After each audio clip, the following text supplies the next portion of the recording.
Lifeboat Live, we have 4 simple rules. Number 1, we don't discuss politics, ever. Number 2, this is not a religious channel, and while you might hear people say, God bless you, or I'm going to pray for you, or I wouldn't have gotten through this without my faith, that's fine. What's not fine is to say, my God is better than your God, or here's why you're not getting into heaven. It's not going to fly. Number 3, we believe wholeheartedly if you can't control your tongue, then you can't control your life. So while on board, there's not going to be any cursing in the live chat, period. And number 4, there is no room for mean people on the lifeboat. Because we discuss very sensitive things from people's past in our group setting, we got to protect those people. The only way they feel confident and comfortable discussing those things is in an environment that is free of trolls and mean people. So if you're a mean person or you're a troll, we're going to block you for life. And if your account happens to be less than 24 hours old, we're probably a little suspicious right from the word go. Why? Well, because there are people in this world who enjoy being cruel solely for the sake of being cruel. It's not going to fly here. But if you're here because you're trying to get sober and live your best life, then you might find that the lifeboat is just that, a lifeboat. I'm Captain Tommy Scoville, and we will see you on deck.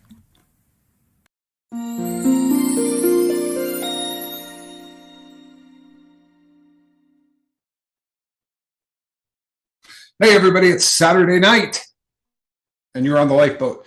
I'm Captain Tommy Scoville. Thank you for joining us.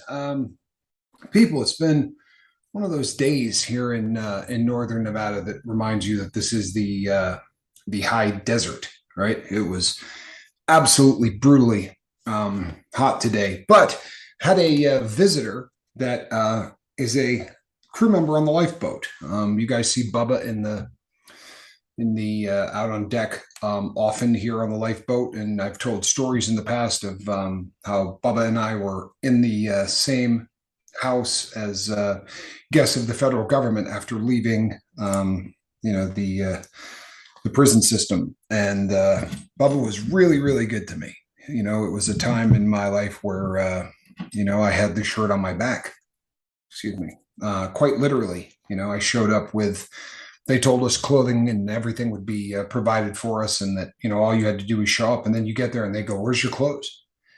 It was really an unusual situation, but Bubba was just a guy that sort of looked out for everyone, and he's a success story. He's still sober and he's still out and he's doing well. And it was awesome because he got on his motorcycle. He's got a beautiful Harley Davidson, although it does have those handlebars like this. I don't know how anybody rides like that, but he got on the bike and rode all the way from California down here to see me. And we had spent some time together today. Had a great time. It was really cool. We talked yesterday about changing people, places, and things. And sometimes, people change with you, and it's, Jack is the same way. It's pretty cool when other people evolve at the same time that you're evolving, so that, you both sort of have that anchor to the past. And, that's maybe one of the exceptions of replacing friends, is when friends take the time to better themselves. It's pretty cool when that tie is still there,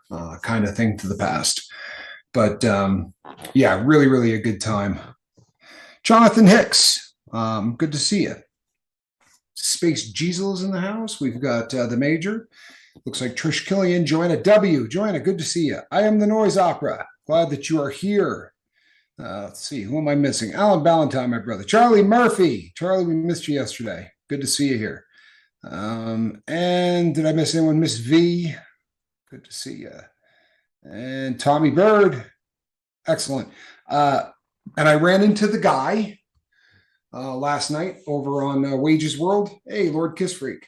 So I'm hoping that he's going to be here today. I don't know if he got the whole we changed the time thing, but he was very excited that the lifeboat was back. So it was cool. I was over there getting my weekly dose of knowledge over on Mark's other channel. And it was great because there were just so many people from the boat there. It was a good time. And that kind of dovetails into to tonight's message. I'll bring this full circle, but one of the there's an expression. There's a ton of expressions actually that have to do with having too much time on your hands. But one of them is that it's basically the devil's workshop, right?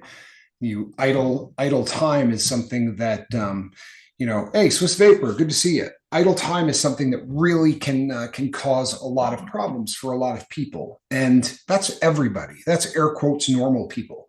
But in recovery, it could be a death sentence. It really can. A death sentence to your sobriety, a death sentence to who you are and who you're trying to become. And I think it's something that we probably don't spend enough time talking about. There's a really great story about a gentleman by the name of Anthony Irvin. If that name sounds familiar to you, Anthony Irvin was an Olympic swimmer and a bit of a prodigy. It's one of those kids that at a very young age was, in the pool basically his entire life, like a Michael Phelps type of situation. And I think he probably had the same kind of God-given skill that a Michael Phelps had. I don't think he necessarily had the drive that Michael Phelps had, but at the age of 19, he won a gold medal. And from someone who spent a lot of time training, for an event that is an Olympic event, it's the amount of time that people put into that is staggering. But just like in skiing, there were really two kinds of skiers. There were the kinds of guys that didn't need to put that kind of time in. They were they were given a gift from God, and basically all they had to do was sort of show up. Yeah, they would polish themselves up a little bit before the final competition, but and then there were the other people who they earned every single bit of that skill. And they worked a little bit harder, and they got up a little bit earlier, and they ate a little bit better, and they worked out when they weren't in the pool or on skis or whatever the case may be. And those people sort of have to, eke out a win. They've got to really earn that gold medal. Well, at 19, Anthony Irvin won a gold medal.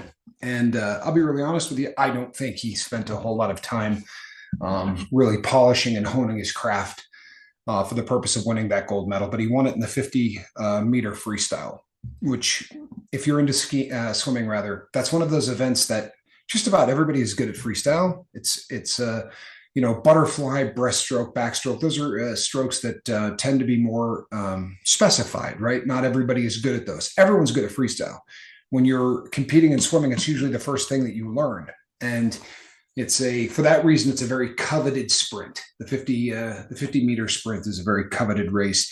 And he won it at 19, and then found himself fairly well off, as Olympians these days do. And his life completely changed, and it did not change for the better. He started to abuse drugs and alcohol, and became a musician in a heavy metal band, and basically destroyed his life. And it got to the point where he actually tried to take his life. He was spending, by his own admittance, he was spending most of his time sitting on a couch, getting high and doing nothing with his life.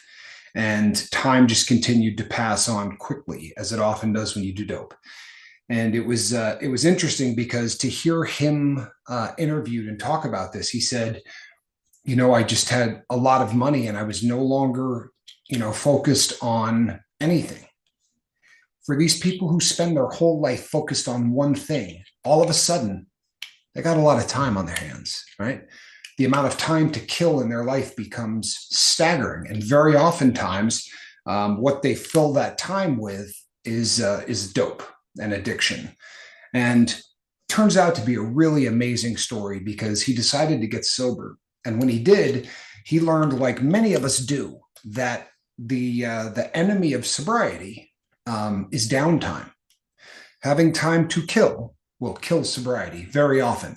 And I don't mean that you can't find yourself on the couch with a half an hour to 45 minutes of nothing to do, or an hour, every once in a while that nothing's happening. Not a big deal. I'm not saying that every minute of every day has to be scheduled. What I'm saying is, if you spend 4 or 5 hours a day that you have nothing to do, you're in deep doo-doo. That's usually how that works. And as he started to get sober, and he had people preaching to him that you got to find something to do with your time. You really need to sort of get back into a structure. And Anthony Irvin, at 30 something, decided that he wanted to be in the next Olympics.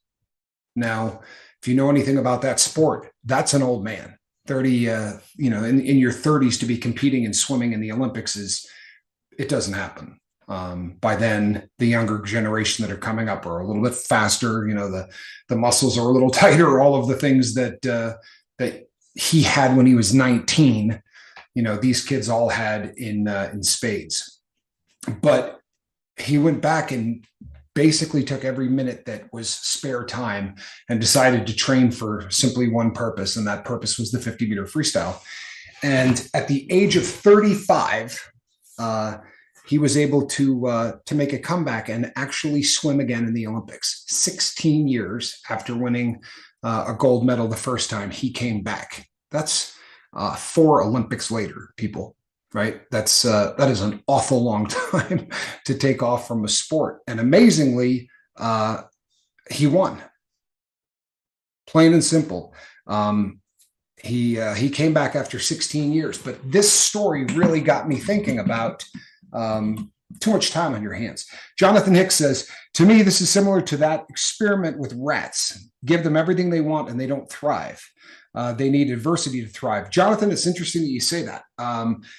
On the flip side of that, there's a very interesting experiment done that is basically exactly what we're talking about right now done with rats. In the 80s, there was a great commercial, and we've talked about this before on the Lifeboat, but there was a commercial that showed a rat, and they had food, water, the feeder bars, the little things they would go up to and just take it. It looks like a water bottle upside down with a little feeder device. And put next to it was cocaine. And they would go and continue to eat the cocaine and do nothing else. They wouldn't eat, they wouldn't drink. And the commercial would show one of them basically stroke out on film. And it was, the commercial was designed to give you an idea of just how dangerous this drug was. Here's an animal in the wild that doesn't understand, all of the elements of drugs at all. This is just, put in this animal's existence, and it will give up everything for the purpose of doing cocaine. Then a few years later, somebody did an experiment where they put basically rat heaven, right? Inside the cage, they put every single thing a rat could ever want to do. There were mazes, there were wheels to run on, there were all kinds of things for all intents and purposes to ensure that the rat had stuff to do at all times. And then they put the same 3 things up there, right? There was the food, there was the water, and there was the cocaine. And what they found was in 3% of the rats in the experiment, 3% would end up developing a drug habit, and it would kill them. But 97% of them would live a normal life. Doesn't mean that occasionally they might not go by and, use a little, but it never got to a point where this was out of control and took over their lives. And I think as human beings, a very similar thing happens to us. And, if you're new to the Lifeboat, you probably heard yesterday that I came on and I said, I don't talk about people on the boat and the things that they tell me. Mark doesn't either. And I got some emails from some of the new people. I really appreciate you reaching out and telling us what's going on in your life. Thank you. But as much as we don't talk about things we discuss with people, I will talk about it all day long if I don't tell you who the people are. The number of people that reach out to me who are having problems. Thank you, Jonathan. Yeah, it really is a fascinating study, is it not? I mean, it is a fascinating study. They need things to do, just like human beings. The number of you that reach out to me and say, I'm really struggling to, they're just during the day, I can't stop thinking about getting high. I can't stop thinking about drinking. And without fail, when I communicate with these people and I say, well, tell me about it. And they'll say, what do you mean? I just told you about it. No, you didn't. You said, I can't stop thinking about drugs. What are you doing when you can't stop thinking about drugs? The answer is always the same. No one ever says, I'm at work, I'm hammering nails, I'm cutting boards, and all I can think about is getting high. As Mark pointed out once, Bubba, you're late. How dare you?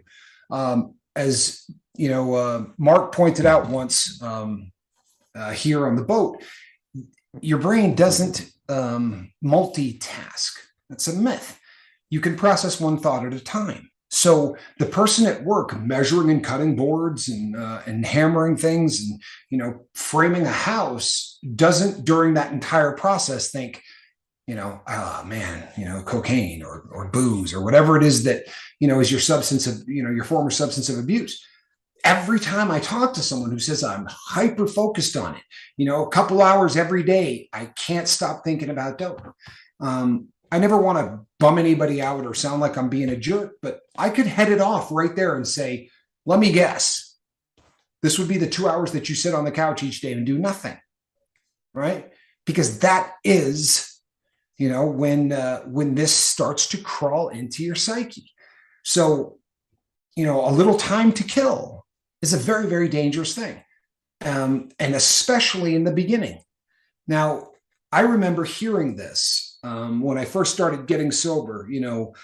Q was preaching to me how I needed to have my entire day into a routine. It was the kind of thing that I needed to be doing something at all times. And I remember thinking to myself, man, I don't want to live the rest of my life having to have every single moment of every single day, occupied with busy work so I don't get high. It's not really how it goes down. It really isn't.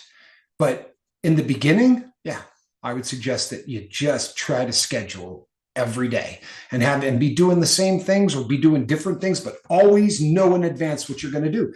Because if you find yourself in the first 90 to 120 days leaving your substance of choice, you find yourself with 3 or 4 hours of downtime, you're in deep trouble. I promise you, because you're fighting your brain. You're in a knockdown, drag out fist fight for the first 120 days. That's just normal. When you are still and doing nothing is when your head starts working you over, says Johnny Scoble. No question. That's exactly the truth. When you're sitting doing nothing, that's when your brain starts kicking the hell out of you. And the more you kind of understand this concept, the more this is really going to make sense to you. It is a fight. Your brain, for all intents and purposes, is a very lazy employee, right? Bottom line, your brain is a lazy employee. So I have an option. And what I'm supposed to do as the nerve center of this body is I'm going to reward you when you do the right things. I'm going to give you nothing when you do the wrong things and yada, yada. Well, if you come in and for 5 or 10 years say, hey, don't worry about it. Punch in, go about your day, do nothing, and I'll continue to pay you. That's what we do because the drugs take over that part of the brain. You don't need to reward yourself for the things that you're doing because the drugs are going to go in there and that's going to make the reward center do what it does. So when you stop doing what you're doing, you're now telling that lazy employee, all right, it's time to get back to work. All right, let's start, processing things the way they're supposed to be processed. Nah, I got a better idea. How about I just make you really uncomfortable and you'll let me punch in and do nothing again? Sounds silly as hell, people, but it's exactly what's happening. Your brain wants you back on dope. Your brain wants you back on dope. There is a misconception among humans, and it's probably because of all of the the people throughout history who studied psychology that the brain, we tend to think of the brain as that's us, right? What makes you is the gray matter. The stuff between your left ear and your right ear is what makes you who you are. So you are your brain. And that's just simply not the case. There's an amazing book, if you want to read it, called very simply, You Are Not Your Brain, right? You're far more than your brain. Just like if you have an automobile, right? The engine definitely gets you where you're going. And there's a computer system in there that decides how much oxygen it's going to give the engine, how much gasoline is going to go into the engine, right? What part of that makes that thing a car? Well, 4 wheels and a steering wheel, right? That's the car. And then the rest of it is all of this equipment that you kind of pile on. Well, you are far more than the brain. You're far more than that. There's the soul, there's all of those things. And yes, they may be encompassed between the left side to the right side. Jonathan Hicks says, yep, I do not trust my brain. Always keeping it in check. Well played, Jonathan. Well played. I could spend the next, let's see here. I could spend the next 40 minutes talking, but I'm not going to do any more justice than Jonathan just did in one sentence. You really need to keep your brain in check. And one of the easiest ways to do that is to keep it busy.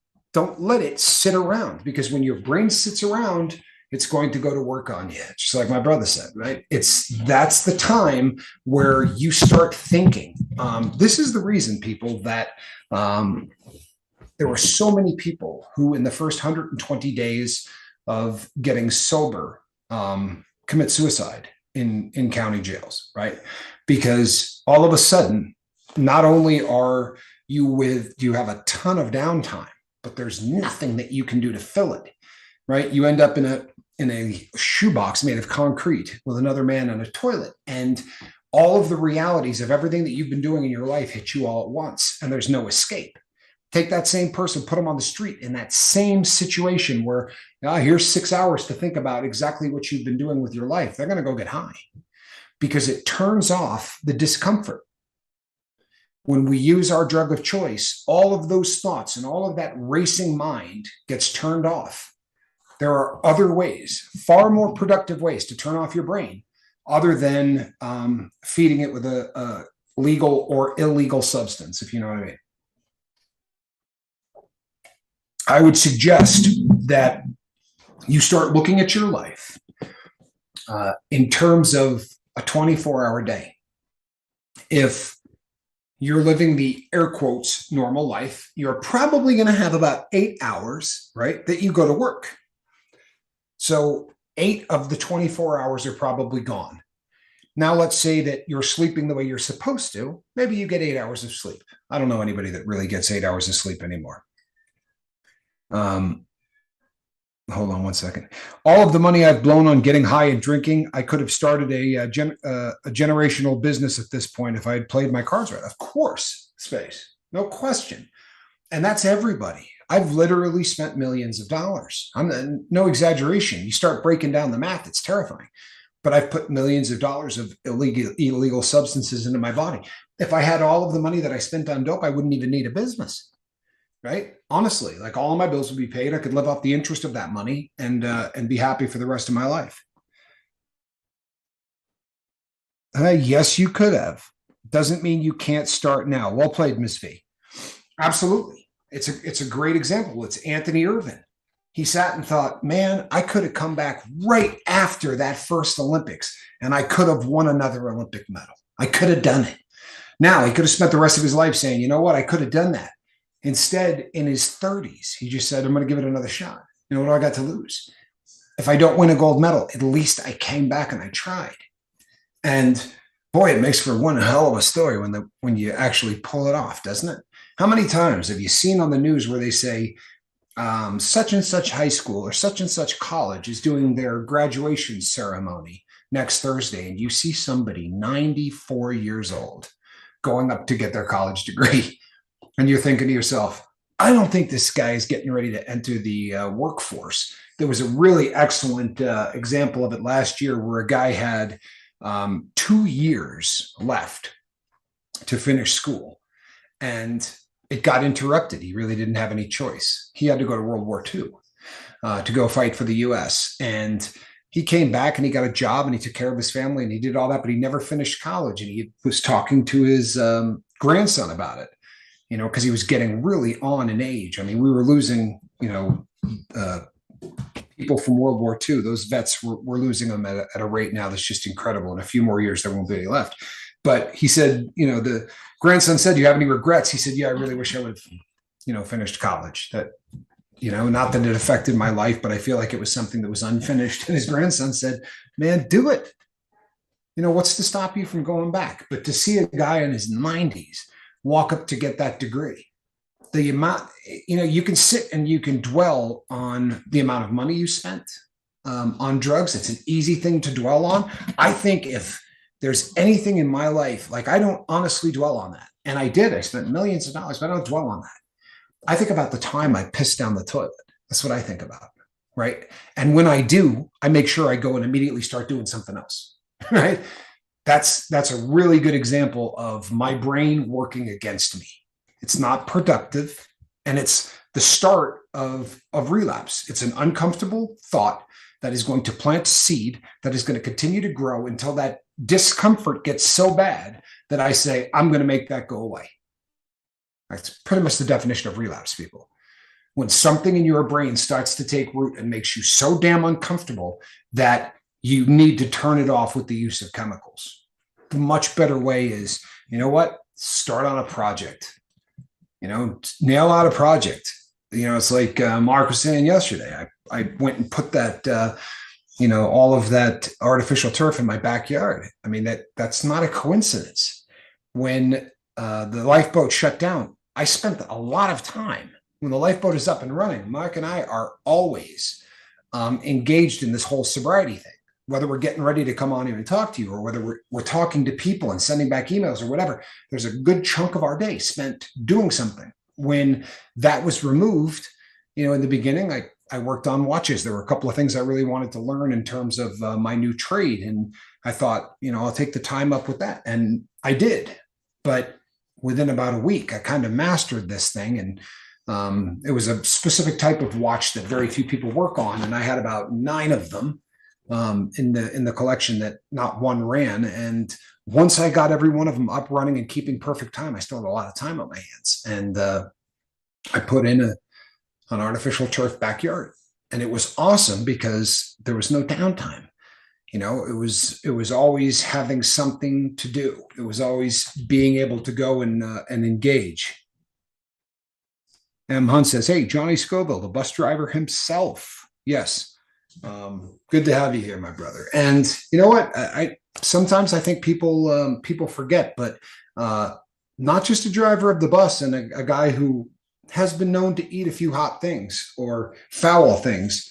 He recently ate a 100-year-old duck egg. But he's also a recovering addict. So this is something that squirrel. Sorry, people. That noise is. Hold 1 second. This is unprofessional. Get out of that box. Come here. Those are watches. 1 second. I'm sorry. Squirrel. You dirty little kitty. Sorry. That's all right, working guys. This right back in. We got this handled, man. Go ahead. Working this right back in. That is a time-consuming. I actually have a box of watches that people have deemed too far gone. These are watch people that repair watches who said these watches can't be fixed for this reason or that reason or whatever the case may be. And I sort of take on those lost causes. And for me, that's one of my ace in the holes, right? If I'm sitting on the couch and I got a few hours to kill, I think I've told everybody 100 times on this show that I don't have I can't watch movies anymore. It's kind of a no-go for me because of it just causes migraines. I just simply can't watch movies. I can watch documentaries. I can watch some other things, but for that reason, I don't spend a whole lot of time in front of the boob tube. So that's kind of something that, if you're watching something that you're thoroughly engaged in, like Mark would tell you, your brain is not going to be running off in a different direction. If you're focused on the story and you're really in it, you get lost in the moment. This is why when you go to a theater, you have surround sound, right? And they show it to you in the dark. And there's, right, it's not an accident. All of these things are sort of engineered to keep you myopic, right? Focused on one thing. And that's great. Hour and 40 minutes of your life, whatever the case may be. But think about it. If you had to turn the television set off and you just simply could not watch any more movies, it creates a time in your life. I mean, for years, a couple hours a day went to that. So I try to always have something to be doing. And if all else fails, I go and I grab one of those lost causes. And this is a hobby that has turned into a career, but it's one of those hobbies that your mind can't really wander while you're working on something that's small, right? I have another friend who recently took up archery. This man is not young, right? He's my age, but it was another one of those examples where the person said, for the longest time, it's always something I thought was really, really cool. And we talked about it. And I said, man, go out there and do it. Right? Why the hell not? The idea of putting this crap into the rear view mirror. I'm sorry, hold 1 second. The major says, can't watch films because they're full of signs, symbols, messages. And once you know the stuff, you can't stop seeing it. I don't doubt that. I really don't. But fortunately, I'm not going to be burdened with that because I can't watch him for a host of other reasons. Yeah, But guys, I can add a little bit to that too. If you can, I say something here? Is that all right? no, you're cut off. Well, Get no, back to me tomorrow about 2:30. I just didn't want you to be in the middle of something and forget. Knock yourself out. No, but when my uncle passed away from alcoholism, and I told the story here before, and it was pretty nasty in the room he was in. Yes. I could not watch CSI. That was one of my favorite shows. Me and my family would actually watch together at night. And I didn't know I was doing it at first, but I'd sit down and, my wife would look over at me and I'd be like biting my fingernails and just like twitching. Not really twitching, just like bouncing around and stuff. And then it just hit me. It was really affecting me that way. And why I'm saying that is that tells you where your mind goes. But my mind was just focused on that one thing because it can't go anywhere else. And when you're wrapped up in that, and then that's why people, like, when they have panic attacks, it's the same kind of thing. They can't get themselves to think about something different.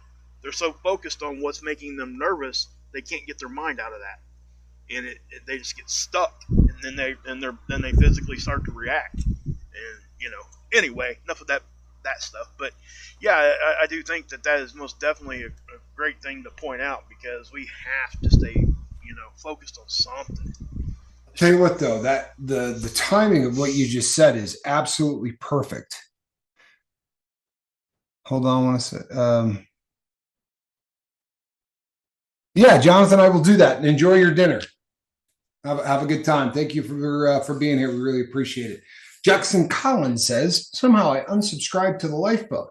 Well, tell me how that happened. Well, we're glad you're back, my friend. Good to see you, Jackson. Kylie Morrison. My whole family has struggled with addiction. My dad passed at 44 of alcoholism. My mom has had an opiate addiction.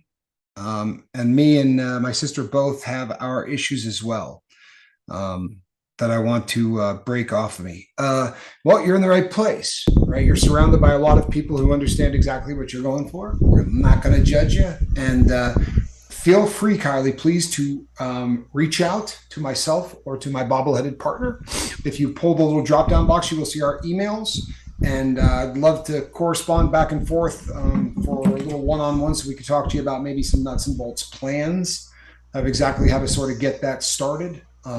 But don't hesitate. Please reach out, and I promise you we will respond to you. But in the meantime, welcome to the Lifeboat. We're really happy that you're here. That's the gospel truth. And also understand that it is anonymous unless you want us to talk about stuff, okay? Absolutely. So you know that if you're first time here or whatever, we'd like to say that, because it's hard to talk about this, guys. It really is. It is. And as I was saying, Mark, your timing was impeccable, because as you said, for some people, this honestly can cause, panic attacks. The mind going in a direction you don't want it to is really the cause of that. And the cure for it very often is very similar to the cure for anytime you find your mind going in a direction that you're uncomfortable with, right? Let's say you're sitting on the couch and you can't stop hyperfixating on drugs, and it goes, when we've talked about this on the show before, it goes in levels, right? The first thought, you start to, glorify the old days. You'll start thinking only about the really good stuff, and you'll go, boy, it's one of those beautiful days out, and these were the days that beer was just great, or this reminds me of that time where we all went out. And when you find yourself doing that, just like anything else, number one, getting to get outside the house. I've said this a million times. Change your view. Get up, leave the house, leave the room. If you just walk around the block once, whatever the case may be. But deep breathing, right? Before you start the next activity, if it's going to take you 25 minutes before you can start to do something to get your brain off of what you're doing, right? Maybe you got to get in the car and drive somewhere. Well, we don't want you driving to the dope man's house, right? We want you to start the process of getting rid of the trash, sweeping out what's going on in your mind instantly. So deep breathing exercises, getting huge, deep lungfuls of air. Do a couple of things, right? Number one, it literally clears your head. Make no mistake. Because when we start to get hyperfixated on drugs, if you watch somebody, right, they're usually sitting on a couch and it starts doing this one right here, right? We start to slump over a little bit. Very oftentimes the legs come up, right? And what we're doing is we're taking the area, right, that is from your belt buckle to your clavicle, right, to your collarbones, and we're folding it in half. Whether you're doing it by bending over, whether you're doing it by laying down, you are shrinking the area of your body that takes in air. So we start taking more shallow and smaller breaths. And we've said this before, people. Don't think because your eyes process crap through your brain that the two of them are somehow in cahoots, because they're not. You understand? When people have panic attacks, your brain does not recognize the difference between, hey, things are going bad. When you start to get a panic attack and you start breathing quicker, right, and all of those things start happening, right, your breath gets faster instead of deep, slow breaths, your brain goes into panic mode. We've talked about this 100 times, so I apologize, but you've heard it. But your brain doesn't know that you're not being chased by a bear.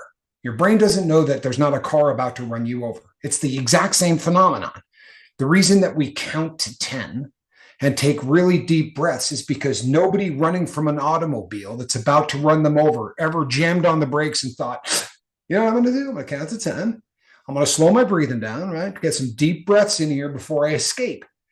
The process of doing that literally says to the mind, hey, there's nothing going on here that is threatening my existence. Because that's really what a panic attack is. When your body starts to act as if something externally is threatening your life, right? It's that panic thing. Well, once you convince the brain that that simply is not the case, then things are going to get better. So you get off the couch, you stand up, right? Now we have stretched out our torso, right? And you're going to do ACC, right? Abdominal, the other C, and then clavicular, cardiac, right? The three different regions. Thank you. The three different regions of the abdomen. You're actually going to start taking those deep breaths that go all the way from the belly button, right? As the diaphragm starts pulling down, you're getting the lower lobes of your lungs. You're getting the middle lobes, and even up here underneath the collarbones. You get about 3 of those deep breaths in, and a neat thing happens. Number one, in order to make that happen, you can't not be concentrating on it. I mean, toughly. When you really start to try to take those huge, deep, deep breaths, it requires massive amounts of concentration to contort the diaphragm and the chest and all of those different muscles, engaging them in the right sequence to fill your lungs. Well, if you're thinking about that, chances are your thought is not, boy, I need to go get some dope. Because as we've said, and as we have explained, you cannot think of those two things at the same time. So start to concentrate on your deep breathing. Get the hell out of wherever you are. For real. You have a panic attack in your car, or you're in your car thinking about dope, pull over, right? Hit a parking lot. Get out, get some deep breaths, because let's think about it, people. This is you. You get in a car, this is you, right? Now we have taken our entire body and put it into a position that is not ideal for getting deep, excellent breathing. The more we get deep, excellent breath, the more oxygen gets to every place in our body that we need oxygen, including the brain, right? So, and I hate to, some of the stuff we talk about, we beat a dead horse, but a lot of these things really do become, I'm sorry. Well, they become important to what we're doing. I mean, these little things that we're doing throughout the day, stuff like what we're talking about here, it seems so trivial to people that don't understand what we feel like in, withdrawal or during a panic attack or what have you. We're constantly trying to fight this off, even if we don't realize we are. I mean, that's just the fact. That's our life, guys. I mean, honestly, we're fighting it off, but we don't have to think about it all the time. And that's why we do things like the breathing exercise to not, you're taking your mind away from, romanticizing about your drug or whatever you're doing there. And it really does help. I was at a treatment facility for a long time, for about 8 years, and we had one doctor. It wasn't even a doctor. It was an assistant. What do they call them? A PA or physician's assistant. Yeah, physician. She was working under the doctor there, And at the time, she could actually write the scripts. They can't do that anymore. They made a law they Correct. can't do that now. Yep. But that's why she was there. But we had to see her once a week, and that or once a month, what it was. Anyway, she actually, when you walked into her office, she had a jar, and like a candy jar with a lid on it, and had condoms in it. And then I'm not kidding you. And she had all this holistic stuff on the wall and stuff, and it was really kind of cool. So you sit down, immediately you feel comfortable because she brought herself down to where you are. And it made it really easy to talk to her. And she, I didn't accept the whole breeding stuff until she told me about it. So I was like, just deflecting it, We got to be able to accept even the little stuff that we don't think is going to help. What's it going to hurt if you try it? Bingo. Nothing. I mean, if you don't like doing it, don't do it. I mean, try something different. I mean, and not everything me and Tommy says is 100% gospel truth going to work for everybody. It just doesn't work that way, guys. And that's why we try to cover all the bases and bring in new ideas and try to listen to what you guys are saying, because I can't tell you how many tips that I've heard from you guys. And, when I start implementing those small things into my life, and it's made my life easier. If you don't like doing it, don't do it. I mean, try something. Sorry, different. people. One of the things, my phone just kicked on. The whole time it hasn't been running. Yeah. One of the things that you just said that I think is key is anytime you get any advice from anybody in the game, right? Whether that person is a psychologist, a psychiatrist, a counselor, just another drug addict getting sober like you, like Mark and I are, or anybody else. I think Mark nailed it. Compare it to, what else have you tried in the past and what do you have to lose? I hear people all the time where I say to them, this is really what you need to do. And they'll go, oh man, come on, seriously, you think that's going to work? I'll say, how many times have you tried it? Yeah. How many times have you tried it? Because in 3 decades, truthfully, I would say to people, well, I've tried everything. I've been to this many rehabs and I've been to this many whatever, and I've done this. I never tried one of them. I really didn't. I would go in there and pay lip service. I used to walk in, and the first things I would do is I would look around the room, and I would figure out within about 2 minutes which guy or gal in there was liked by the counselors, right? And then I would knock off their program. I would fake whatever that person was doing. I would say the right things. I would show up at the right places. I would do whatever I had to do to get out of there as fast as possible so that I could get back to doing what I was doing. And this was even, occasionally I would BS myself into believing that I was really giving this a shot. But hindsight being 2020, in whether I went in there going, I'm going to get out of here as quick as possible to get out to the parking lot and go get high, or this time this is really going to be the one. It was always the exact same activity. Nothing changed either. No matter how I approached it, it was always the exact same thing until when I started working with Q. It's like I was talking about last night. You get to a point where you say, nothing I have ever done has moved me forward off of the first step of sobriety, right? And I don't mean in the 12 steps. I'm talking about go, as in the journey of 1,000 miles. I never took the first step. So I started, hello, Ladybug, good to see you. I got to a point where I thought, what have I got to lose? What have I got to lose? Because I'll tell you something. The dope thing wasn't working out, about the 3rd prison sentence, 2nd and 3rd divorce. And, the number of times that I lost virtually every single thing that I owned and had to start from scratch. That was my best laid plans of 3 decades of handling it on my own. So when Q said, this is what I want you to do, and the assignment sounded really, really stupid to me, I did it anyway. And here I am 7 years later, and I'm a pretty happy guy. Miss V says, you sound like me with my teachers in school, Tommy. I always had to learn how they were with certain people before trying to please them with whatever work they wanted. Absolutely. I think a lot of us do this, right? Because it's easier than being genuine. It's easier than putting the effort out. For God's sake, the first thing you want to do is figure out, as addicts, we game the system, right? Isn't that what we do, right? I did. I don't know about the rest of you. I always was gaming the system. Like, honestly, I remember going into court and people would write these beautiful speeches that they were going to make to the judge before the time came.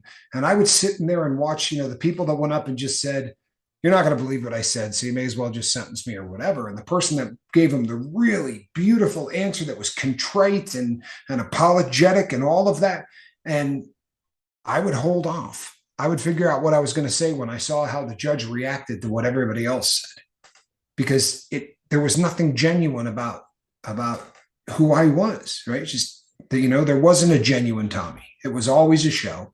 It was always an act. And then you get to a point where desperation, right?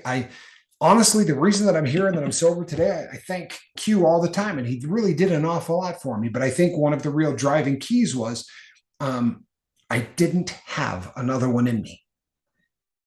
I finally got to a point where I thought, I can't do this again. I can't do the prison thing again. I can't do one more day of dope sick ever. I had gotten stabbed, and when I had come back and, they kept me locked down with nobody around me for a very, very long time. And by the time I was in any kind of population again, I had gone through it. I was completely past the sick part. The mental part was still there, but I knew I didn't have it in me again. And I mean that from the bottom of my heart. I think I probably would have taken myself out. I couldn't have faced just one more. I kicked 1,000 times, right? 30 years. I can't tell you the number of times that I went through that entire damn process. But, once you get to the point where, there's nothing left to lose. Yeah. Then, what's it going to hurt to try? I mean, right. It's rock bottom, I guess. A better way to, just kind of a short way to say it. And I want to say something about the breathing too, because I'm not sure people are aware of what actually is happening there biologically. I actually am one of those few people. I think it's 1 out of 1,500. They actually started studying this, and I seen the first study on it in like 2020. But I can give myself goosebumps on key. Yeah, that's bizarre to me. On key, and I can literally. I've shown Tommy. I can actually like pinpoint if I'm looking at a part of my body. I can give that part of my body goosebumps. It's really strange. Bizarre. It is. They call it a voluntary generated piloerection, is what they call it. And please, I'm not trying to be nasty there. Yeah. Well, that's bizarre to me. It really is. But when you get goosebumps, does anybody know what's actually happening in there? Because I had to research this out. It was blowing my mind. I don't have a clue. No. You're actually producing stem cells for your body. You're healing your body yourself. So people that can actually do that, now it's not like a dope of, there's a big old dump of it, you know what I mean? It's a very small amount, and they're just now studying this out. But it's like 1 out of every 1,500 people can do this, and I can. I'm lucky enough to be able to do it, and I can tell you that more times than not, when I do breathing exercises, I get goosebumps. So, that's just one of those things that I've learned throughout my life. Now, I'm not saying that anybody else can do what I'm doing that's listening to me right now, but you might give it a try. Just even if they would tell us when I was in rehab for in-house for 5 days, they actually did acupuncture on my ears, and people are really skeptical about that stuff. But let me tell you something, that actually worked for me too. It calmed me down, and I don't know if it was just the acupuncture part of it, but they put us in a room, they played decent music and stuff, and then they turn the lights off after they get the needles in, and you sit there for like a half hour and with these needles in your ears, and it doesn't hurt, guys. Just if anybody's afraid of that, it doesn't hurt at all, matter of fact. But that is one of those things that you just got to try certain things, is what I'm trying to say. You got to try things that you never thought that you would. Especially if it's not costing you money, or even if it does, what's the option there? It's either try it or risk your sobriety. I'm going for trying it. You know what I mean? I didn't have any problem trying the drug. Why should I have any problem trying not to take it? You know what I mean? Doing something that no question at all. It's a really interesting way to look at it too. How fast were we to pull the trigger on experimenting with virtually everything out there? But we're so reticent to try any of the solutions, right, to the same the same type of problems. And people, one of the things, and you've heard me say this, you've heard Mark say this, intelligent people learn from their mistakes, right? Geniuses learn from other people's mistakes. Yep. And I'll tell you right now that if you structure your day in such a way that you're busy, you're always doing something, right?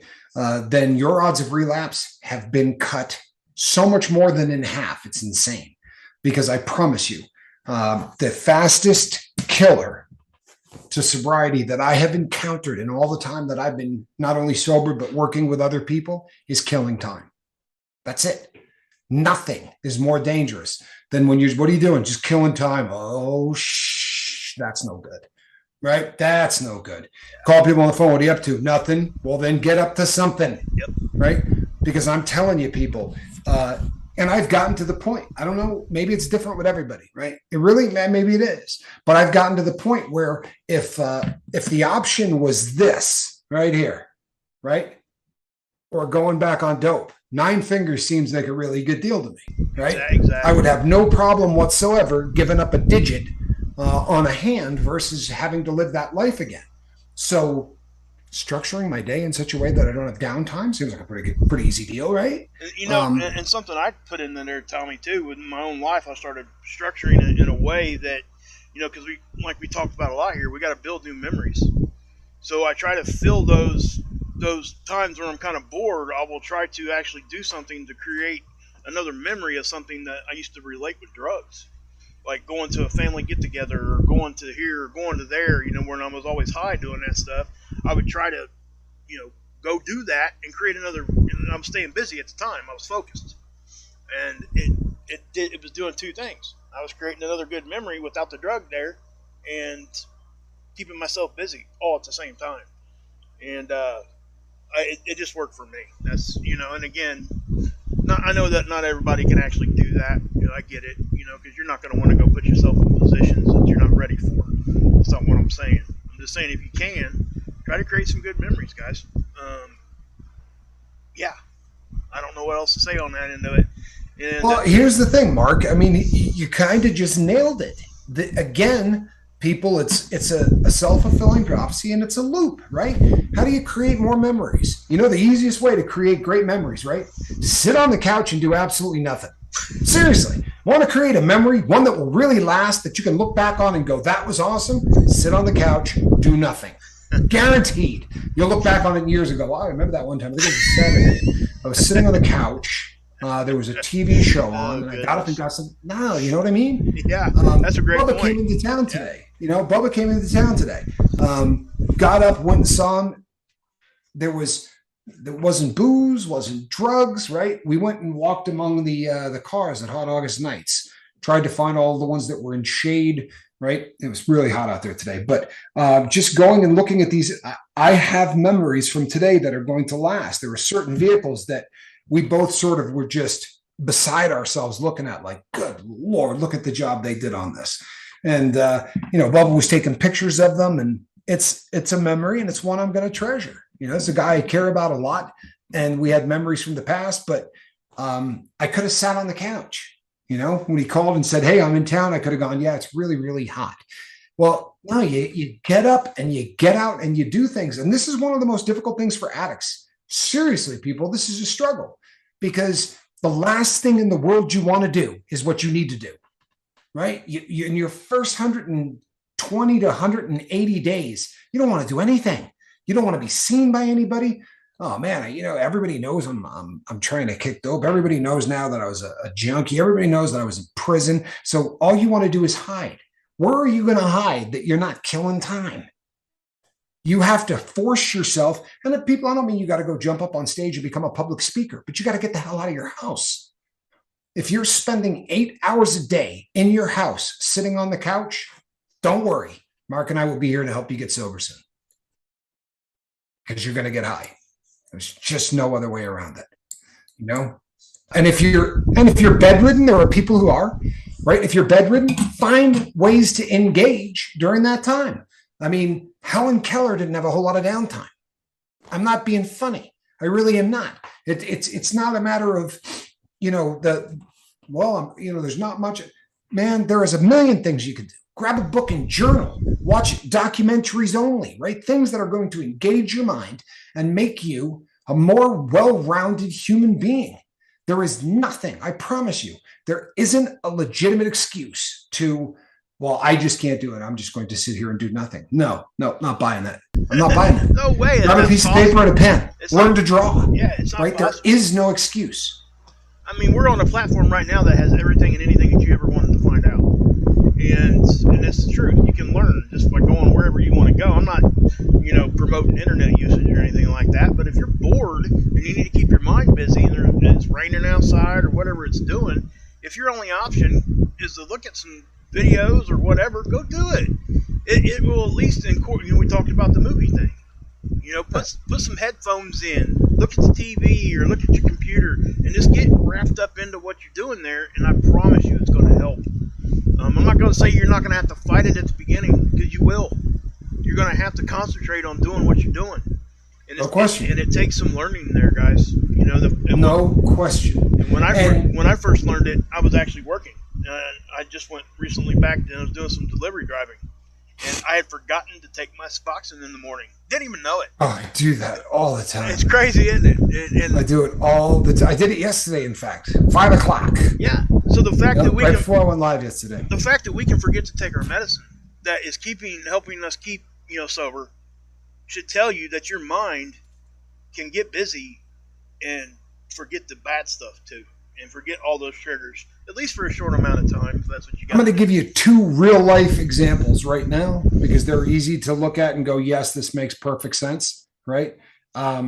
Take Seventh Son.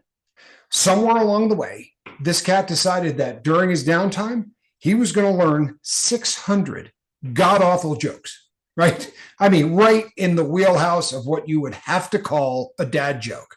The man knows more than anyone. That's a great use of time. It really is. And more than any of them, more than most of them, are about time. And you can't go wrong with anything having to do with time. The other thing is this, people, when you get engaged, right? When you really engage in something, it can pull you out of any mood you're in, no matter how bad that mood is. Know what I mean?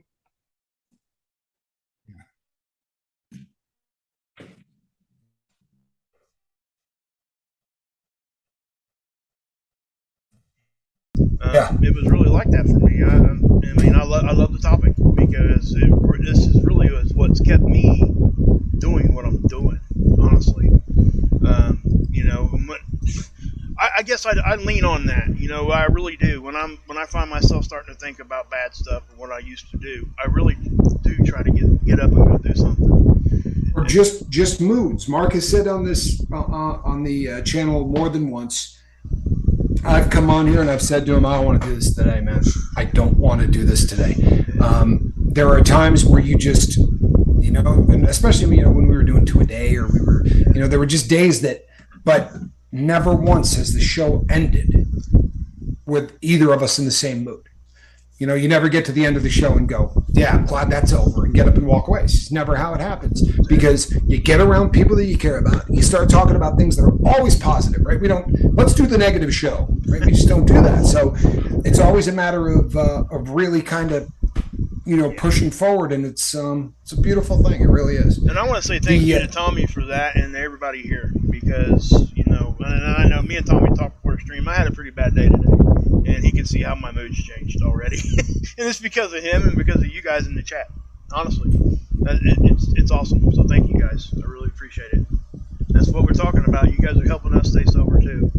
No question. It's an exact. No question. And my a tip of the hat, because on days like that, it's hard to do this. And I didn't get a phone call that said, today's one of those days, I need you to help me. Right? He showed up and he did it, and that's not an easy thing to do. And he had to drive in order to come home and do it. So appreciate you, Mark. I really do. All righty, people. So tomorrow is Sunday, and we will be here. Same bat time, same bat channel, doing the same bat thing. We'll have another cool topic. I really want to thank all of you that have reached out. The new folks who sent emails. I love that right now, people, we're so much more engaged than we were before we went away. And I don't think Maybe it's I don't know.